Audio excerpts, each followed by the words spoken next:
தியானிப்போம். கர்த்தர் இந்த மாதத்திலே நமக்கு தருகிற வாக்குத்தத்த வசனம், இந்த மாதத்திலே கர்த்தர் நமக்கு தருகிற வாக்குத்தத்த வசனம். ஒவ்வொரு மாதமும் கடவுள் நம்மை நினைத்து, நம்முடைய சபையை நினைத்து கர்த்தர் வாக்குத்தத்தங்களை தருகிறார். அப்படி இந்த மாதத்திலே கர்த்தர் நமக்கு தருகிற ஞான எழுப்புதல் சபைக்கும் எல்லா மக்களுக்கும் தருகிறதான வாக்குத்தத்தம் என்னவென்றால், வாசிக்கலாம். ஓசியா எழுதின தீர்க்க தரிசன புஸ்தகம், ஓசியா எழுதின தீர்க்க தரிசன புஸ்தகம் 14ஆம் அதிகாரம் அதனுடைய 5வது வசனம். 14ஆம் அதிகாரம் அதனுடைய 5வது வசனம். நான் இஸ்ரவேலுக்கு பணியைப் போல் இருப்பேன். அவன் லீலி புஷ்பத்தை போல் மலருவான். அவன் லீலி புஷ்பத்தை போல மலருவான். லீபனோன் போல் வேரூன்றி நிற்பான். லீபனோன் போல் வேரூன்றி நிற்பான். கர்த்தருக்கு ஸ்தோத்திரம். பிரியமான கடவுளுடைய பிள்ளைகளே, ஆண்டவராகிய நம்முடைய இரட்சகர் நமக்கு தருகிற இந்த வாக்குத்தத்த வசனம், ஆவிக்குரிய இஸ்ரவேலர்களாகிய நமக்கு தருகிற இந்த வசனம், இந்த வாக்குத்தத்தம் ஏற்கனவே இஸ்ரவேல் மக்களுக்காக இது கொடுக்கப்பட்டது. கர்த்தருக்கு ஸ்தோத்திரம். இஸ்ரவேல் மக்கள் சிறையிருப்புக்கு போகிறதற்கு முன்பதாகவே கர்த்தர் அவர்களுக்கு வாக்குத்தத்தமாய் இப்படிப்பட்ட வார்த்தையை தருகிறார். ஓசியா தீர்க்கதரிசியின் மூலமாய் இஸ்ரவேலருக்கு கர்த்தர் இந்த வாக்குத்தத்தத்தை தருகிறார். இந்த வாக்குத்தத்தம் ரொம்ப அற்புதமானது. இந்த வாக்குத்தத்த வசனம் 14ஆம் அதிகாரத்தில் இருக்கிறபடியால இதனுடைய பின்னணிகளை நான் உங்களுக்கு சொன்னால்தான் இது சரியாய் விளங்கிக் கொள்ள முடியும். கர்த்தருக்கு ஸ்தோத்திரம். ஓசியா தீர்க்க தரிசன புஸ்தகம் ஏறக்குறைய 14 அதிகாரங்களை உடையது, 197 வசனங்களை உடையது. இந்த ஓசியா தீர்க்க தரிசன புஸ்தகம் 2 பெரும் பிரிவுகளை உடையதாக இருக்கிறது. இந்த 2வது பெரும் பிரிவிலே ஒரு உட்பிரிவாக ஒரு பிரிவு இருக்கிறது. இந்த ஓசியா தீர்க்க தரிசன புத்தகத்தினுடைய பின்னணியிலே சில விஷயங்களை நான் சொல்ல விரும்புகிறேன். முதல் பிரிவு என்னவென்றால், 1ஆம் அதிகாரம் துவங்கி அதனுடைய 4ஆம் அதிகாரம் வரைக்கும். இந்த 1ஆம் அதிகாரம் துவங்கி 4ஆம் அதிகாரம் வரைக்கும் உள்ள விஷயத்துல ஒரு தலைப்பு கொடுக்க வேண்டுமானால், ஓசியா கோமேர் என்கிற ஒரு விபச்சாரியை திருமணம் செய்கிறதை குறித்து சொல்லப்படுகிறது. இது மாம்சத்திற்குரிய ஒரு விவாகம், திருமணம். 1ஆம் அதிகாரம் துவங்கி அதனுடைய 4ஆம் அதிகாரம் வரைக்கும். இதுல இந்த 4 அதிகாரங்கள்ல என்ன இருக்கு அப்படின்னு பாத்தீங்கன்னா, குறிப்பாய் 3 காரியங்கள் அங்கே நடக்கிறது. 3 காரியங்கள் நடக்கிறது. 1ஆம் அதிகாரம் துவங்கி 3ஆம் அதிகாரம் வரைக்கும். இந்த 3 அதிகாரத்துல 3 காரியங்கள் இருக்கிறது. அது என்ன அப்படின்னா, முதல் காரியம் திருமணம், 2வது காரியம் பிரிவு, 3வது காரியம் மறுபடியும் சேருதல், ஒப்புரவாகுதல். இது முதல் பிரிவுக்கான விஷயம். 2வது பிரிவு 4ஆம் அதிகாரம் துவங்கி அதனுடைய 14ஆம் அதிகாரம் வரைக்கும் பார்ப்போமானால், இது 2வது பிரிவு. அதுல என்ன சொல்லுகிறது என்றால், கடவுள் இஸ்ரவேலர்களை தன்னுடைய சொந்த ஜனமாக அல்லாவிட்டால் மனவாட்டியாக மனம் முடிக்கிறதை குறிக்கிறது. இது ஆவிக்குரிய திருமணம். இது ஆவிக்குரிய திருமணம். கர்த்தருக்கு ஸ்தோத்திரம். இதுல என்ன சொல்லுகிறது என்றால், கர்த்தர் இஸ்ரவேலரை தமக்கென்று உடன்படிக்கை செய்து எடுத்துக்கொள்ளுகிறார். 2வதுல அங்க என்ன நடக்கிறது என்றால், அவர்கள் கடவுளுக்கு விரோதமாய் பாவம் செய்து பின்வாங்கி போகிறார்கள். 3வது என்ன என்றால், மறுபடியும் ஆண்டவர் அவர்களை தம்மோடு சேர்த்துக் கொள்ளுகிறார். அவருடைய அன்பினாலும் மாறாத இரக்கத்தினாலும் அவர்களை சேர்த்துக் கொள்ளுகிறார். கர்த்தருக்கு ஸ்தோத்திரம். இதுல உட்பிரிவு என்று சொன்னேன் தெரியுங்களா? அது என்ன அப்படி என்றால் 12ஆம் அதிகாரம் துவங்கி அதனுடைய 14ஆம் அதிகாரம் வரைக்கும் பார்த்தீங்கன்னா கர்த்தர் மறுபடியும் அவர்களை மாறாத அன்பின் நிமித்தமாக அவரோடு கூட சேர்த்துக் கொள்ளுகிறார். அப்படி சேர்த்துக் கொள்ளுகிற பொழுது வாக்குத்தத்தங்களை கர்த்தர் அவர்களுக்கு தருகிறார். கர்த்தருக்கு ஸ்தோத்திரம். இதுதான் அதனுடைய பின்னணி. இதை நான் உங்களுக்கு தெளிவாய் சொல்லுகிறேன். கர்த்தருக்கு மகிமை உண்டாவதாக. இந்த ஓசியா என்கிறவர் இஸ்ரவேலுக்கான ஒரு தீர்க்கதரிசி. கர்த்தருக்கு மகிமை உண்டாகட்டும். ஓசியா என்கிற வார்த்தைக்கு என்ன அர்த்தம்? அந்த பேருக்கு என்ன அர்த்தம் என்றால், ஓசியா என்றால் ரட்சிப்பு என்ற அர்த்தம். யோசுவா இப்படிப்பட்ட வார்த்தைகளுக்கு என்ன அர்த்தம் என்றால், எபிரேய மூல மொழியில அதனுடைய அர்த்தம் என்னவென்றால் ரட்சிப்பு என்ற அர்த்தம். இந்த கோமேர் என்று சொல்லப்படுகிறதே இந்த கதாபாத்திரம், அந்த கோமேர் என்கிற அந்த பேருக்கு என்ன அர்த்தம் என்றால் நிறைவு என்ற அர்த்தம், முழுமை என்ற அர்த்தம். கர்த்தருக்கு ஸ்தோத்திரம். கவனியுங்கள், கர்த்தர் நமக்கு தந்த இந்த வாக்குத்தத்த வசனம் ஓசியா புஸ்தகத்தில் இருக்கிறபடியினால ஓசியா தீர்க்க தரிசன புத்தகத்தினுடைய ஒரு பெரிய விளக்கத்தை நான் உங்களுக்கு சொல்லி இருக்கிறேன். அதற்கு அடுத்தபடியாக இந்த ஓசியா தீர்க்க தரிசன புஸ்தகத்தினுடைய அந்த அதிகாரம் 14ஆம் அதிகாரத்தை நாம பார்ப்போமானால் கர்த்தர் மறுபடியும் அவர்களை நினைவு கூர்ந்து தம்மிடத்திலே சேர்த்து கொண்டு அவர்களுக்கு வாக்குத்தத்தங்களை தருகிறார். அல்லேலூயா. கர்த்தருக்கு மகிமை உண்டாவதாக. எனக்கு கேட்கிற கடவுளுடைய பிள்ளைகளே, இந்த வாக்குத்தத்த வசனத்தை குறித்து நான் உங்களோடு கூட கொஞ்ச நேரம் பேச விரும்புகிறேன். குறிப்பாக மனம் திரும்புதலுக்கான வாக்குத்தத்தம் தான் இந்த வாக்குத்தத்தம். மறுபடியும் என்னிடம் திரும்புங்கள் என்று சொல்லுகிறதனுடைய அர்த்தம் தான் இந்த வாக்குத்தத்தம். கர்த்தருக்கு ஸ்தோத்திரம். கர்த்தருடைய பக்கமாய் திரும்ப வேண்டும் என்று சொல்லி கர்த்தர் இதை பேசுகிறார். இது எப்படிப்பட்ட காலத்துல இந்த வாக்குத்தத்தம் சொல்லப்பட்டது என்றால், ஓசியாவின் புஸ்தகத்துல 1ஆம் அதிகாரம் 1-2 வசனங்களை வாசிக்கிற பொழுது அரசர்கள் அரசாண்டு அந்த 4 அரசர்கள் அரசாண்ட காலத்துல ஓசியாவுக்காக கடவுளுடைய தீர்க்க தரிசனம் வந்த பொழுது அதை உரைக்கிறான். அந்த 1வது வசனத்தை வாசிக்கலாம். யூதா தேசத்து ராஜாக்கள் ஆகிய ஊசியா, யோதாம், ஆகாஸ், எசேக்கியா என்பவர்களின் நாட்களிலும் யோவாசின் குமாரனாகிய இஸ்ரவேல் ராஜாவாகிய யெரொபெயாமும் என்பவரின் நாட்களிலும் எரேமியாவின் குமாரனாகிய ஓசியாவுக்கு உண்டான கர்த்தருடைய வசனம். கவனிங்கள், இப்போ வடக்கு தேசம் தெற்கு தேசம் என்று சொல்லப்படுகிற யூதா இஸ்ரவேல், வடக்கு தேசம் என்று சொல்லப்படுகிறது யூதா, தெற்கு தேசம் என்று சொல்லப்படுகிறது இஸ்ரவேல். இப்போ வடக்கு தேசத்துல இஸ்ரவேல் யூதாவை சேர்ந்தவர்கள் அரசாண்டு கொண்டிருக்கிற ராஜாக்கள் 4 பகுதிகளாக அவர்கள் அரசாளுகிற அந்த காலத்துல அவர்கள் வாழ்கிற அந்த காலங்களிலே இங்கே இஸ்ரேல் தேசத்திலேயும் யெரொபெயாம் வாழ்கிற அந்த காலத்துல ஆண்டவர் தீர்க்கதரிசியாகிய இந்த ஓசியாவை எழுப்பி தீர்க்க தரிசனம் உரைக்கிறார். கர்த்தருக்கு ஸ்தோத்திரம். இது ரொம்ப பெரிய ஒரு அற்புதமான ஒரு தீர்க்க தரிசனம். இதை மேலோட்டமாய் பார்த்தால் இது புரியாது, இதை குறித்த அறிவு நமக்கு உண்டாகாது. கர்த்தர் எப்படிப்பட்டவர், கர்த்தருடைய ஊழியக்காரர்கள் எப்படிப்பட்டவர்கள்ங்கிறதை நம்மால் அறிந்து கொள்ள முடியாது. நாம் எல்லாம் பார்க்கிறது என்னன்னா, கர்த்தர் நமக்கு நன்மை செய்கிறவர், அதை தான் பார்ப்போம். கர்த்தர் அவர் கேட்ட விதத்துல நாம் இல்லைன்னா தண்டிக்கிறவர் என்கிறதை பார்ப்போம். ஆனால் மறுமுனையில கர்த்தர் மாறாத அன்பை உடையவர். அல்லேலூயா. மாறாத அன்பு, விலகாத அன்பு, எப்பொழுதும் குறையாத பாசத்தை உடையவர். கர்த்தருக்கு ஸ்தோத்திரம்.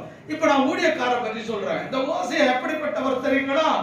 கடவுளுடைய ஊழியத்திற்காக தன் வாழ்க்கையையே அர்ப்பணித்தவர். வெட்கத்திற்கும் அவமானத்திற்கும் வேதனைக்கும் ஏளனத்திற்கும் தன்னை விட்டு கொடுத்த ஒரு ஊழியக்காரர். ஆமென்.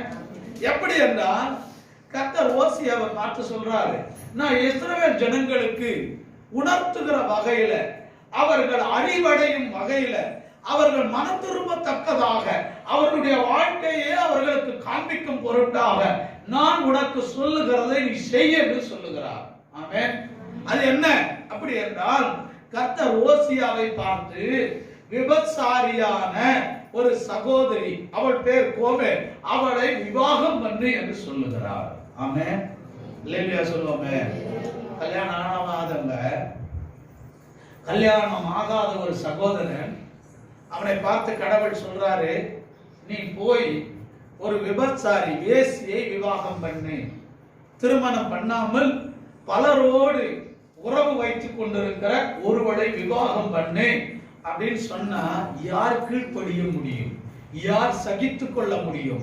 யார் ஏற்றுக்கொள்ள முடியும்? பாருங்கள் அருமையான தேவ ஊழியக்காரரே, சில தேவனுடைய பிள்ளைகளே, சில நேரங்களிலே ஆண்டவர் ஊழியக்காரர்களை தமது சித்தத்தை வெளிப்படுத்தும்படி அடியப்பணிய வைக்கிறார். ஆமென். ஊழியக்காரர்கள் அப்படி மாற வேண்டும், அப்படி மாற வேண்டும். ஊழியக்காரர்கள் தங்களை அதற்காக அர்ப்பணிக்க வேண்டும். கர்த்தருக்கு ஸ்தோத்திரம். கவனியுங்கள், இந்த ஊழியக்காரரை பார்த்து சொல்றாரு, என் ஜனங்கள் மனம் திரும்புவதற்கு நான் உன்னை பயன்படுத்த வேண்டும். நீ என்னவாய் மாற வேண்டும் என்றால், விபச்சாரியை விவாகம் பண்ணுகிறவனாய் நீ மாற வேண்டும். அல்லேலூயா. ஊழியக்காரருடைய அர்ப்பணத்தை பாருங்கள். அந்த ஊழியக்காரர் விபச்சாரியை விவாகம் பண்ணுகிறதற்கு தன்னை விட்டு கொடுக்கிறான். கர்த்தருக்கு ஸ்தோத்திரம். பிரியமான கடவுளுடைய பிள்ளைகளே, ஒருவன் குடும்பம் நடத்த தகுதி இல்லாத ஒரு ஆணையோ ஒரு பெண்ணையோ ஒருத்தர் விவாகம் பண்ணாங்கன்னா ஊர் உலகம் எப்படி பேசும் பாருங்க.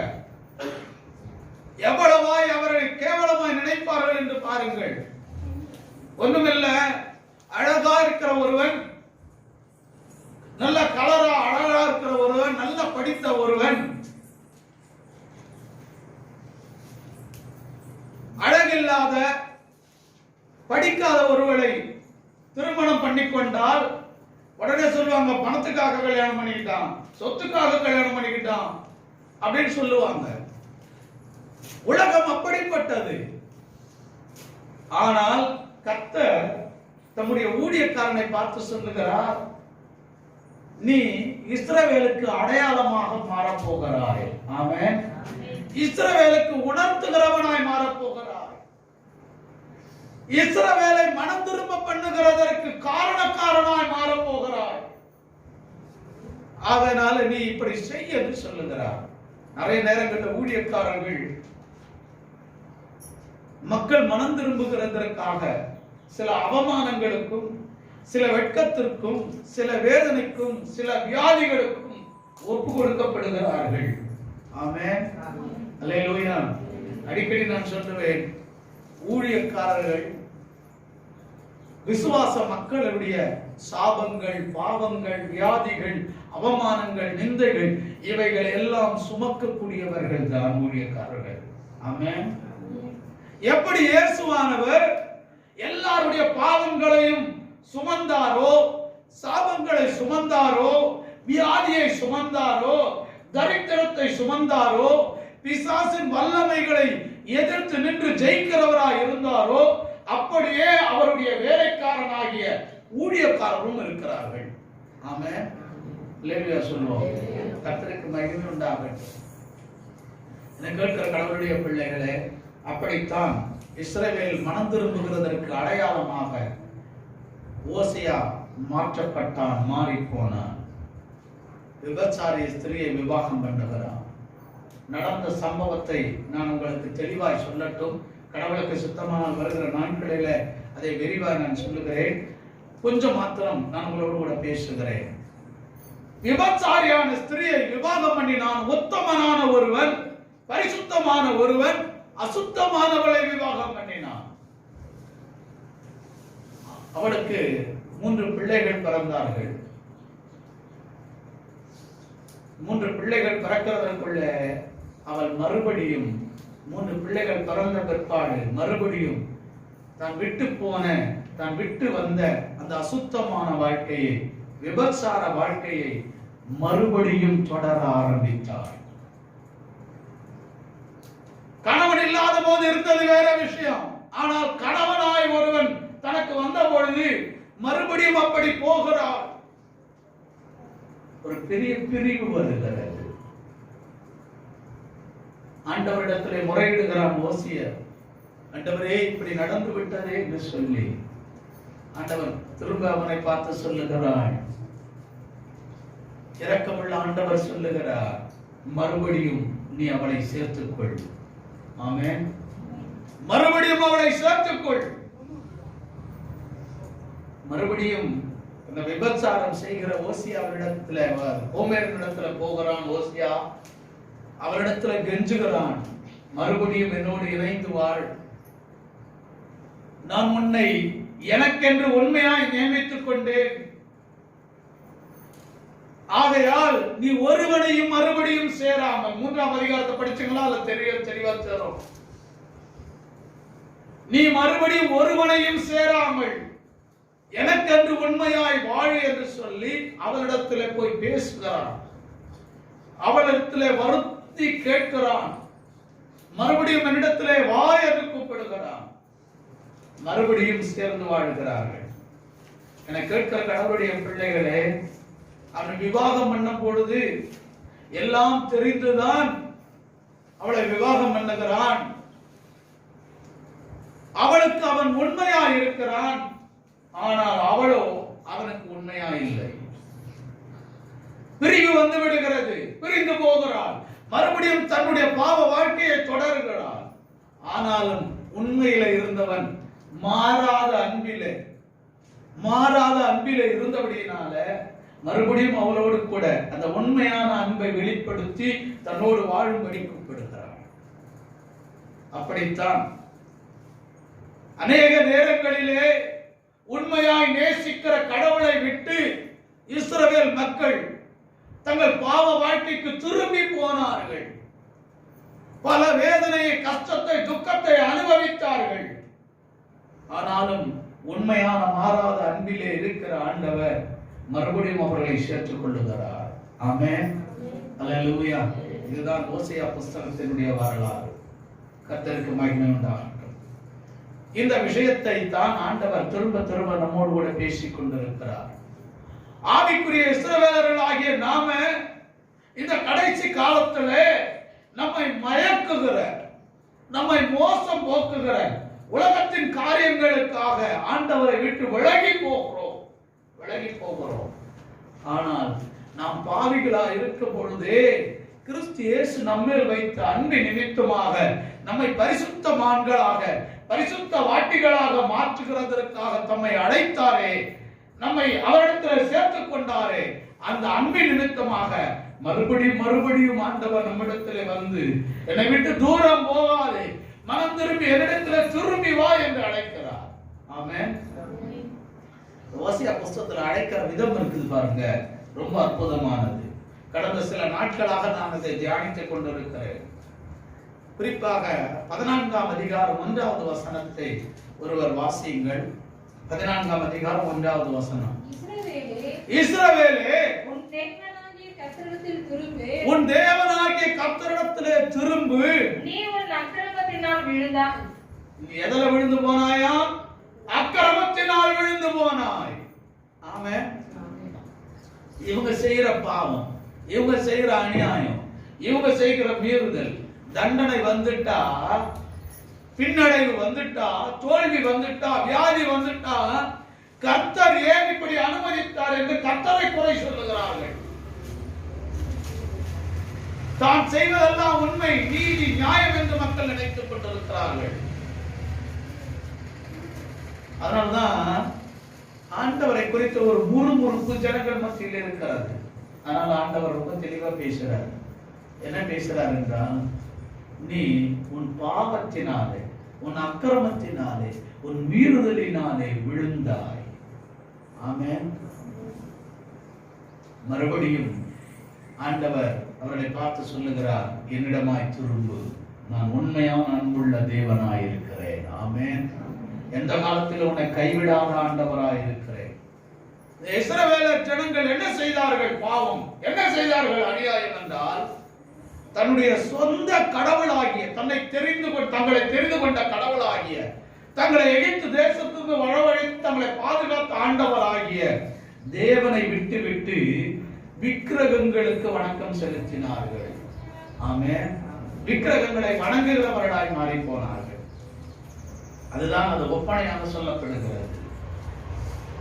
தமக்கென்று தெரிந்து கொண்ட அந்த ஓசியாவை அவள் விட்டு வேறொருவனை சேர்த்துக் கொண்டாள். வேறொருவனோடு சேர்ந்து கொண்டாள். அதுதான் விபச்சாரம். அப்படித்தான் இன்றைக்கும் நம்மை ஆசீர்வதிக்கிற, நம்மை காப்பாற்றுகிற, நம்மை பாதுகாக்கிற, நம்முடைய ஜெபத்தை கேட்டு பதில் கொடுக்கிற, உண்மையாய் நேசிக்கிற கடவுளை விட்டு இன்றைக்கு ஜனங்கள் வேறே தேவர்களை வணங்கி விக்கிரக ஆராதனைக்கு தங்களை ஒப்பு கொடுத்து விக்கிரகங்களாய் உலகத்தில் இருக்கிற பணம், பொருள், ஆஸ்தி, சிற்றின்பங்களுக்கு தங்களை விட்டு கொடுத்து கடவுளை விட்டு தூரம் போகிறார்கள். அப்படிப்பட்ட ஜனங்களை பார்த்து தான் ஆண்டவர் இந்த மாதத்தில் அழைக்கிறார். என்னிடமாய் திரும்புங்கள். உங்கள் விழுகைக்கு காரணம் நீங்கள் தான், உங்கள் பாவங்கள் தான், உங்கள் அநியாயங்கள் தான், உங்கள் அக்கிரமங்கள் தான். என கேட்கிற கடவுளுடைய பிள்ளைகளை இப்படி அழைத்து என்னிடமாய் திரும்புவாயானால் மாறாத அன்பின் நிமித்தமாக உனக்கென்று நான் ஆசீர்வாதங்களை வைத்திருக்கிறேன் என்று சொல்லி அந்த ஆசீர்வாதங்களை வாக்குத்தத்தமாய் சொல்லுகிறார். ஆமென். 3ஆம் வசனத்திற்கு மேல 14ஆம் அதிகாரம் 3ஆம் வசனத்திற்கு மேல ஏறக்குறைய 9வது வசனம் வரைக்கும் பார்த்தீங்கன்னா வாக்குத்தத்தங்களை கர்த்தர் தருகிறார். வாக்குத்தத்தங்களை தருகிறார். கர்த்தருக்கு மகிமை உண்டாகட்டும். குறிப்பாக நமக்கு தந்த அந்த வசனத்தை நாம வாசிக்கலாம். 14ஆம் அதிகாரம் அதனுடைய 5வது வசனம். நான் இஸ்ரவேலுக்கு பணியை போல் இருப்பேன். நான் இஸ்ரவேல் மக்களுக்கு பணியை போல் இருப்பேன். அவன் லீலி புஷ்பத்தை போல மலருவான். மறுபடியும் அவன் மலருவான். மறுபடியும் அவனுக்கு வாழ்க்கை துளிர்க்கும். பணியை போல என்றால் செழிக்க வைக்கிறதான, துளிர்க்க வைக்கிறதான அந்த பணியை போல நான் இருப்பேன் என்று கர்த்தர் சொல்லுகிறார். இந்த வாக்குத்தத்தம் செழுமையை குறிக்கிற வாக்குத்தத்தம். இந்த மாதம் செழிப்பின் மாதம். ஆமென். அல்லேலூயா சொல்லுவாங்க. இந்த மாதம் செழிப்பின் மாதம். நீங்க பார்த்திருப்பீங்க, அங்க போன மாதத்துல எல்லாம் நிறைய மரங்கள் இலை உதிர்ந்து அப்படியே காய்ந்து போயிருக்கும். வெயில் காலம் இந்த காலம், கோடை காலம். இந்த கோடை காலத்துல மரங்கள் எல்லாம் துளிர் விடுகிறது. ஆமென். அல்லேலூயா. நீங்க பார்த்திருப்பீங்க, நிறைய மரங்கள் கடந்த 2 மாதங்களாக காய்ந்து போய் இலைகள் உதிர்ந்து காய்ந்து போய் நின்று கொண்டிருக்கும். இலைகள் காய்ந்து, ஆனால் இந்த மாதத்துல எல்லாம் துளிர் விட்டு துளிர்க்க ஆரம்பித்திருக்கிறது. இது செழிப்பின் மாதம். அல்லேலூயா சொல்லுவாங்க. இது செழிப்பின் மாதம். அதனால்தான் ஆண்டவர் சொல்றார், பட்டு போன இஸ்ரவேலே, விழுந்து போன இஸ்ரவேலே, எல்லாவற்றையும் இழந்த இஸ்ரவேலே, நீ மறுபடியும் துளிர்க்க போகிறாய், நீ செழிப்பாய் மாறப் போகிறாய். அதற்கு நான் பணியை போல மாறப் போகிறேன். ஆமென். அல்லேலூயா. பணியை போல மாறப் போகிறேன். இஸ்ரவேல் தேசத்துல செழுமை உண்டாக்குகிறதற்கு ஒரே ஒரு நதி தான், யோர்தான் நதி. ஒரே ஒரு நதி தான். மற்றபடி ஆறுகள் இல்லை, நதிகள் இல்லை செழிப்பாக்குகிறதற்கு. ஆனால் இஸ்ரவேல் தேசத்தை போல ஒரு செழிப்பான நாட்டை பார்க்கவே முடியாது. ஆமென். அல்லேலூயா. ஒரு செழிப்பான நாடு. காரணம் என்னவென்றால் அதற்கு பனி பெய்கிறது போல அந்த பனி செடிகளை அழிக்கிறதற்கு, மரங்களை அழிக்கிறதற்கு ஏற்றதாய் இல்லை, மாறாக துளிர்க்கிறதற்கு ஏற்றதாய் மாறி விடுகிறது. அதனால்தான் ஆண்டவர் ஒப்பனையா சொல்றாரு, இஸ்ரவேலே, நான் உனக்கு பணியை போல இருப்பேன். நான் உனக்கு பணியை போல இருப்பேன். இரண்டாவது சொல்றாரு, நீ மலருவாய். லீலி புஷ்பத்தை போல நீ மலருவாய். மூன்றாவது சொல்லுகிறார், வாசிக்கலாம். லீபனோனை போல் வேரூன்றி நிற்பான். லீபனோனை போல வேரூன்றி நிற்பான். ஆமென். கர்த்தருக்கு ஸ்தோத்திரம். அவருடைய அன்பின் மிகுதியினால அங்கும் இங்கும் அலையாதபடிக்கு வேரூன்றி நிற்பான் என்று கர்த்தர் சொல்லுகிறார். அந்த மூணு காரியத்தை ஆண்டவர் நமக்கு இப்படி சொல்லுகிறார். மறுபடியும் ஆண்டவர் சொல்லுகிற அந்த வார்த்தைக்கு ஒப்பனையாக நான் சொல்லுகிறேன், செழிப்பானவனாய் மாறி போவான். இரண்டாவது ஆண்டவர் சொல்லுகிறார், அவன் முன்பு இருந்தது போல ஆசீர்வாதமாக இருப்பான். மூன்றாவதாக ஆண்டவர் சொல்லுகிறார், எந்த காலத்திலேயும் பெற்ற ஆசீர்வாதத்திலே நிலைத்திருக்கிறவனாய் இருப்பான். ஆமென்.